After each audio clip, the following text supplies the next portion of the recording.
I want to ask about the article, the 2016 article you wrote about the declining TV ratings and attendance in NASCAR, just the overall the general state and health of NASCAR at that time.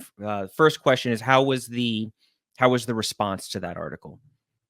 Yeah, so at the time, being at USA Today, we were always told that Brian France, who was the then CEO of NASCAR, um, USA Today was on his desk every morning. Like that was the newspaper he read. And so when we would write something that was in print for USA Today, um, NASCAR would at times get really, really, really upset because Brian France would yell at somebody would yell at somebody else, and then those people would yell at us, whatever, right? Um, it was funny because I remember at the time, like I would say, "Hey, I'm trying to write this column on this," and they'd say, "Is this going in print or just online?" I'd say, "Oh, this one's just online," and they'd be like, "Oh, okay, we don't care," kind of thing. Like because Brian France, he only read the print edition, so it was something I could rip them online at the time, and NASCAR was like, I didn't hear from them. But if even the slightest critical thing made it into print back then, I mean, they find drivers based on driver quotes that like appeared in USA Today. Um, Denny Hamlin got fined $50,000 one time because he said the new car that they had wasn't really an improvement over the old car. That was all he said, and they fined him $50,000 because they were so mad. So it was like there was a lot of scrutiny on that. So writing that at the time, like, hey, NASCAR's not doing so great. Like the ratings are going down, it was true. And they've gone Right. down more since then, right? Like, and now they've stabilized and stuff. But at the time, it was still sort of in a free fall. But what are you supposed to do? Not, ignore empty stands, ignore this millions of people they lost on TV audience. You write what you have to write and you live with the consequences. I don't think it's something that you can just brush under the rug. Everybody sees it. So they just don't want, they didn't want it out there because they don't want NASCAR such a sponsorship based sport. They don't want their sponsors to be like, why are we going to invest in something that this is on the decline, or for TV partners, right? Like, why are we going to partner, why are we going to pay for media rights when it's going down? It's almost like if you don't talk about it, it doesn't exist. Yeah. So that was where I think that was coming from.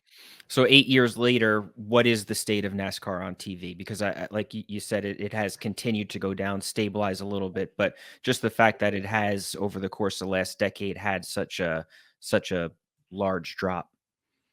I think it's a great niche sport.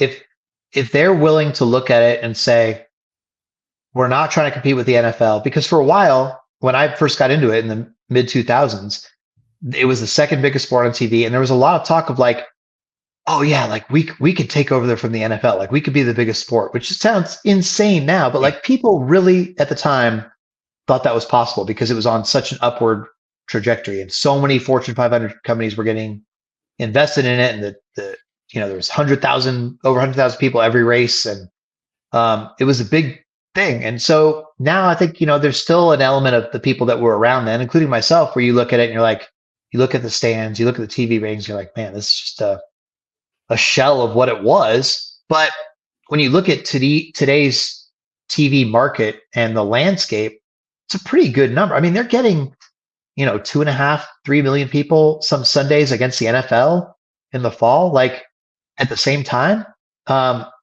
It's not like what it was, but that's still pretty respectable. And their numbers are actually up a little bit this fall.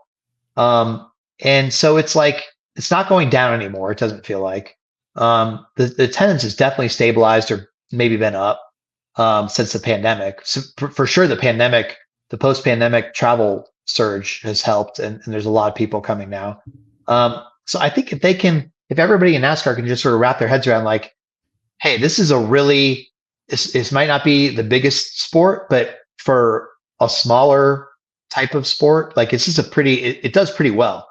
And the new TV deal they just got is a massive win for them because they got, even though the ratings had gone down, through their whole deal with NBC and Fox all this time, they were able to get a significant increase by bringing in Amazon, by bringing in TNT, and still having NBC, still having Fox. They sold the Xfinity series off to the CW.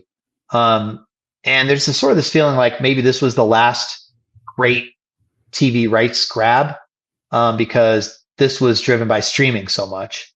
And so people were maybe overpaying to try to get some of that audience. But at the same time, like that's the TV money has stabilized the sport. Like you could say, well, I mean, there's no, the interest isn't what it was, but everybody's making more money than they ever have, ever.